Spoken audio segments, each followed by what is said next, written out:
نوم جګر سینګ دی. زه د خوست اوسېدونکی یم. مونږ ټول ژوند په دې ځای تېر کړی دی. دا نن زه یوازې ژوند تېروم بیله.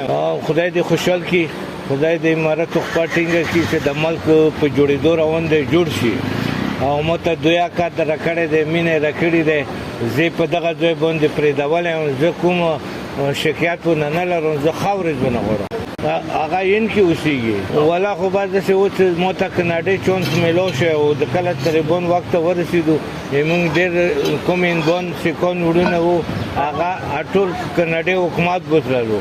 خو ما تا دا خپل خوره وګڼله، خپل کور مو وګڼلو. مله ژوند بیا په همدې ځای خوند کوي، که مرګ بیا په همدغه ځای خوند کوي. ژوند مو ښه تېرېږي. زه کوم د خوستپال خلک دي، دا ټول څومره دا مسلمانان دي، دا مو داسې دي لکه وروڼه کسې ما ته ډېر عزت راکوي، قدر راکوي.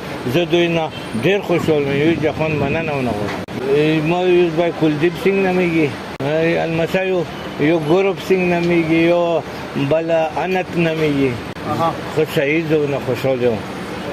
زه دا خلکو سره مو مینه دی، ما ته قدر کوي. زه چا سره جګړې نه کوم. چا ما سره اوسه پورې بده خبره هم نه دی کړې.